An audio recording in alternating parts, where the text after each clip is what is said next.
Today, the Finance Minister Nirmala Sitharaman has credited the bankruptcy law in the country as a landmark reform of the Modi government. And she says the threat of losing a company has brought positive changes to corporate governance in the country. And more importantly, she has accused the Congress-led UPA regime of helping cronies at the cost of banks. The tweets could be seen as a response to Rahul Gandhi's accusation that the Modi government waived off loans of his billionaire friends. We're going to discuss this at length. But let's first just recap what the Finance Minister has said. My colleague Prakash has been tracking all that has been said by Nirmala Sitharaman, and earlier today he sent us this report. Yeah, the Finance Minister has come out with the performance details of the IBC through a social media account. The Finance Minister has applauded the landmark reforms achieved through the IBC route. While talking about its performance, the FM has mentioned that the IBC has rescued 3,171 distressed companies so far since its inception and assisted in the shutdown process of unviable firms. Along with that, 40% of the resolved companies were previously inactive are now showing its ability to revive. In addition to that, an overall amount of rupees 3.36 lakh crore has been recovered by the creditors, which is around 2% of the claimed amount and 162% of the liquidation value. Therefore, the recovery has helped creditors to provide additional credit, and that will help economy to grow further. Moving ahead, the Finance Minister has also emphasized that the IBC has played a key role in helping banks to recover from NPA crisis, which was created by the Congress-led UPA government. All in all, the Finance Minister has tried to sum up these landmark reforms by saying that the IBC has built trust and transparency in the financial system and has taken corporate governance to a new heights in the country. Yes, indeed. That's what the Finance Minister has said. Let's analyze this. Political analysts Vinit, Goenka and Lokesh Jindal joining us on this discussion, on this debate. Coming to you first, Mr. Jindal. Now, when you compare what the NDA and the UPA have done, one charge against the UPA regime is that when it comes to cronies, calls were made to banks, and that's how cronies were helped. How do you respond to the kind of charge that has been made as far as the defense came from the Finance Minister today, perhaps in response to what Rahul Gandhi said?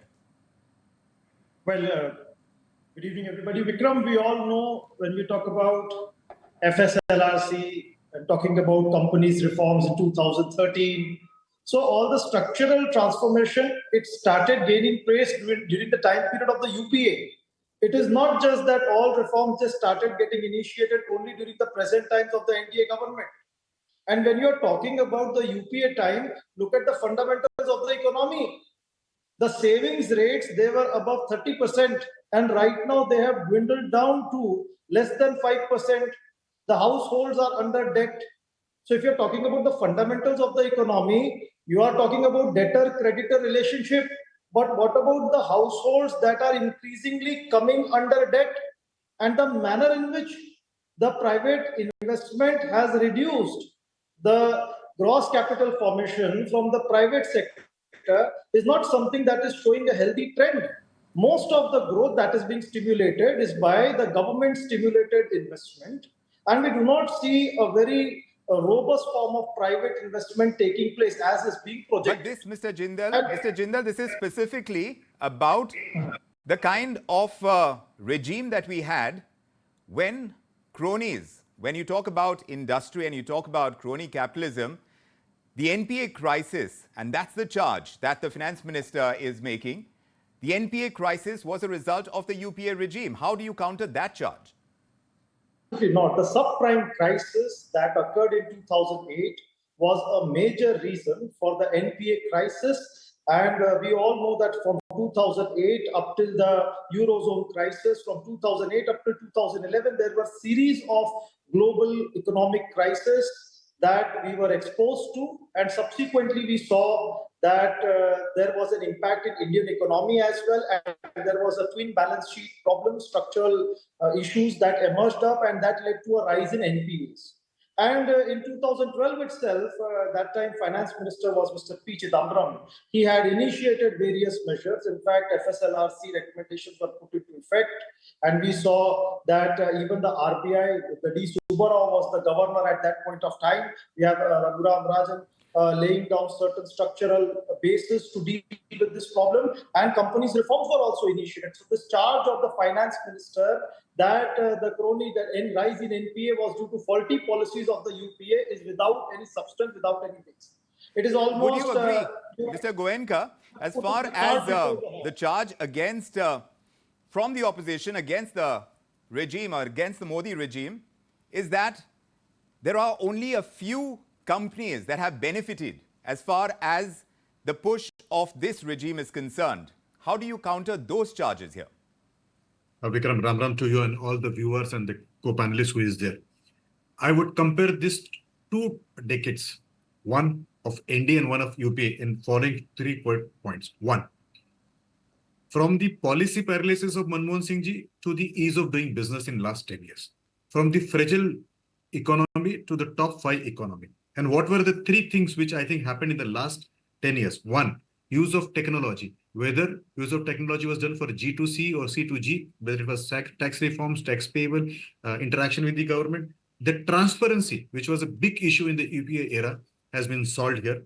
3, talk with the corporate, talk with the foreign partners. And what did it result into? 1, it resulted into bringing the economy to the top 5. 2, you see, in the 24 years of since 2020, since April 2000, where the total $971 billion was the total FDI. In this last 9 year itself, the FDI was $448+ billion, which is actually around somewhere around 67%. These FDIs come in your country, this investment comes in your country only when there is a confidence on the regime, confidence on these processes. So the ease of doing business, transparency were the key issues which were then. I'll give you 2 more examples if you permit me. 1, subsuming of various taxes and forms to make that one nation, one tax, this is GST, has helped the businessman, entrepreneur, be small, big, to focus on business and not to meet the taxman. So there was a reduction of taxman's visit to your doors, reduction of papers which you had to do, and then you can concentrate on the work which was supposed to be done. So these 2 particular parts are the great reforms which I feel. Yes, if you ask me to further elaborate, I will say simplifications of procedure relating to application, renewal, or inspection and filing. Yes, this is all part of the ease of doing business. And that's what I want to ask your co-panelists. I'll come to them in a moment. But as far as the ease of doing business is concerned, we have seen India move up the rankings in the global sweepstakes for ease of doing business. And this has happened in the recent years. How would you say this has actually happened? Because the numbers are before us. To elaborate on this from your perspective in trying to understand what the current regime has done differently from the one that it replaced, Mr. Jindal, who did better, according to you, in reducing the compliance burden on business activities, trying to simplify, rationalize, perhaps digitize, ensure better governance standards? Yes, Vikram, certainly GST is beneficial for the economy, but the manner in which it was implemented was not something that the NDA government should take credit for. In fact, it was a faulty implementation of a good scheme. It was a good scheme in the wrong hands, I would say. But still, it was implemented good for the economy. However, if you are emphasizing more upon ease of doing business, what about the cost of doing business? We see that over a period of time since 2014, the margins have been depleting severely. In fact, margins have become wafer thin.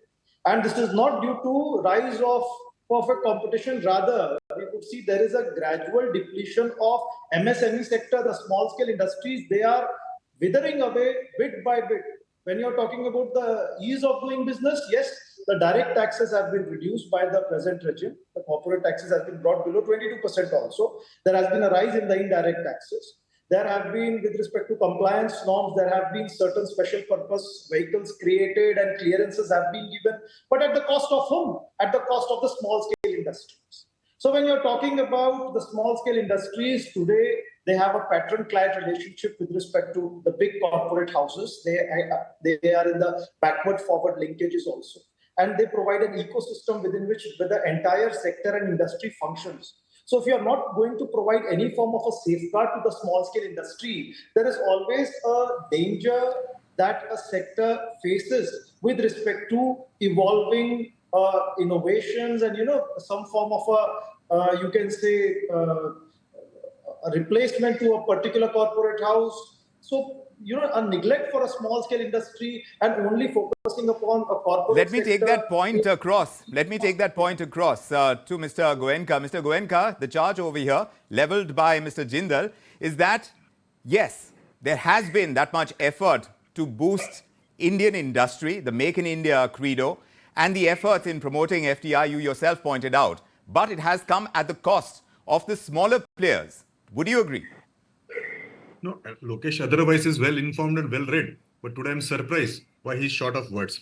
Now let me give it two example. The biggest sufferer of the taxman's visit was not the big businessman, because they should have dedicated teams which can handle that. It was the MSME, the women entrepreneur, the micro, businessmen, ones who have less turnovers. Now here, the MSME protection by 45 days payments, the faceless assessment, the number of papers which have received. This is boosting this MSME. The PMA, the preferential market access to the MSMEs, the Mudra loans, which have turned many of those people who were otherwise not doing business into business, I think is one thing. I would like to bring your attention to one more thing which has helped not only the small and medium enterprises, but others also, is that is decriminalization of many offenses, minor or technical, which were, impairing, which was hanging sword on the head of whether it is micro, small, or a big businessman. Those have been decriminalized. The defaults have been removed. So the tax procedure, taxman's visit to your door, time to file the tax returns has reduced. One more thing, digitization. Now nobody has to visit personally and wait for the babu. Digitization at your ease of your own, office, your business, your industry, you can do it. I'd like to point out one more thing, and Lokesh can react to this particular part. Delivery of goods and services. One of the biggest pointers of the cost was logistic cost. And we all know it goes in drain. The manufacturer suffers, also the end user suffers. Now, by creating 146,145 kilometers of road, I'll repeat, national highways, almost 60% jump of the national highway gives you access. More than, 3.73 lakh of rural roads. Access is given to the last man in the place. Will that economy, that small businessman, my buyer, not been helped in this thing? See the number of airports which has gone up from that 74 which Manmohan Singh ji gifted to us to 158 operational airports.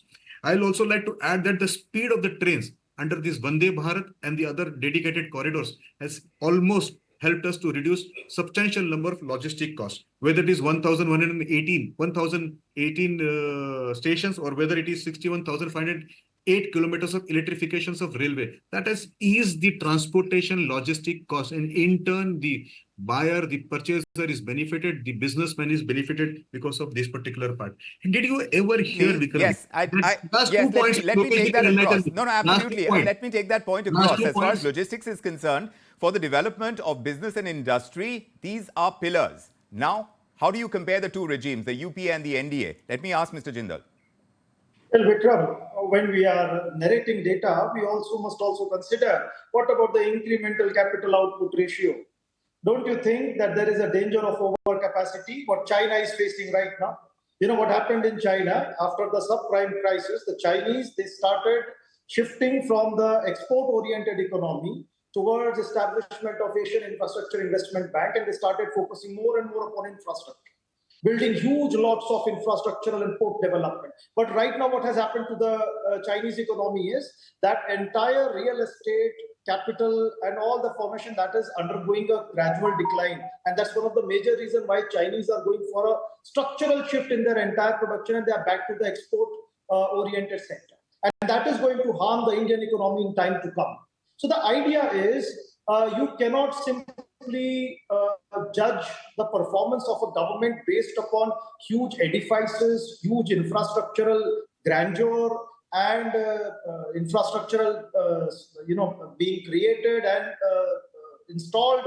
But they also have to have a proper backward-forward linkage of positive returns to scale, an exponential growth pattern, and also how much of social and economic capital it is supplemented with. So all this together would ensure whether the investment is indeed going to lead to a sustainable capital formation, or it is only going to have certain digits which are not going to be of any use in time to come. You think that building infrastructure is not a cornerstone of building an economy? How important do you think, even if you're looking ahead at this point in time from the point that we are at, how important is building infrastructure? I understand what you're saying by building social capital, and that needs to happen alongside. But where do you peg the importance of building infrastructure, considering that a lot of people have been talking about this, economic analysts included, about how India has missed the manufacturing stage and we have a lot of catch up to do over there? Mr. Jindal. Well, Vikram, one of the major reasons for us missing on the manufacturing has been that the skill labor has been a major problem. With respect to the human capital, we are not able to have the necessary skills with us. Secondly, our sectors are not competent when we consider the external sector.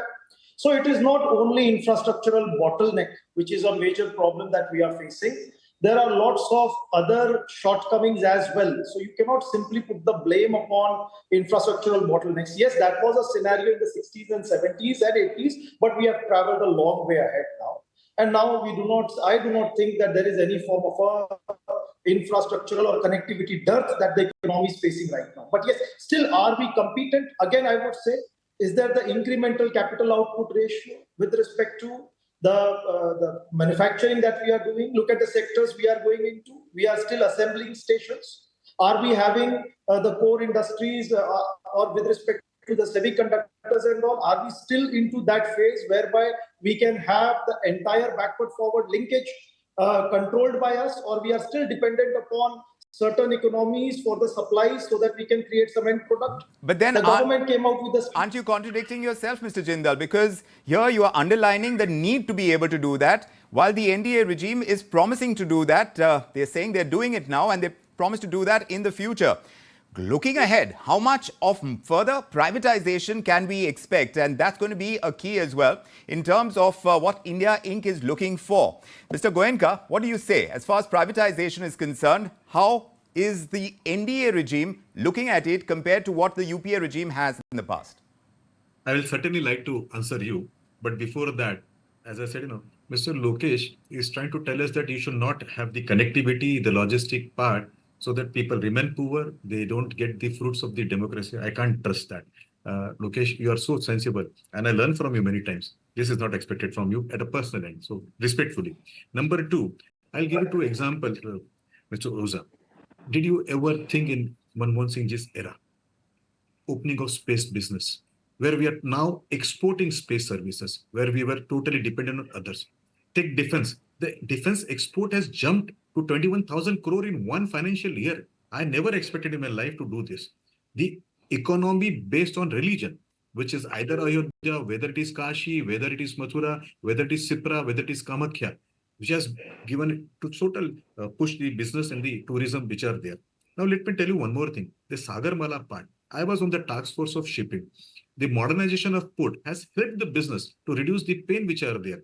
The docking of the ship, the entire movement in the ports, and then the logistic connectivity to the dry docks and to the far areas of the country. Today, the goods reach in half the time which it was reaching in 2014. So one, business is pushed, and how do you build this infrastructure, whether it is road, whether it is airport, right, whether it is Vande Bharat, you need some core push. So mining, it has gone up, industry has gone up, you require hands to build those, so those hands get the job. And I'll give you one more thing. Lokesh, adding the jobs is going to be a bugbear as far as the government is concerned, and they've been on a little bit on the back foot. You'll have to concede over there.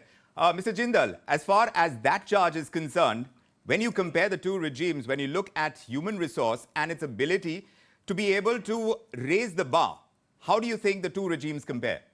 And I'll have one honest, and very quickly, because I have to end this debate. Yes.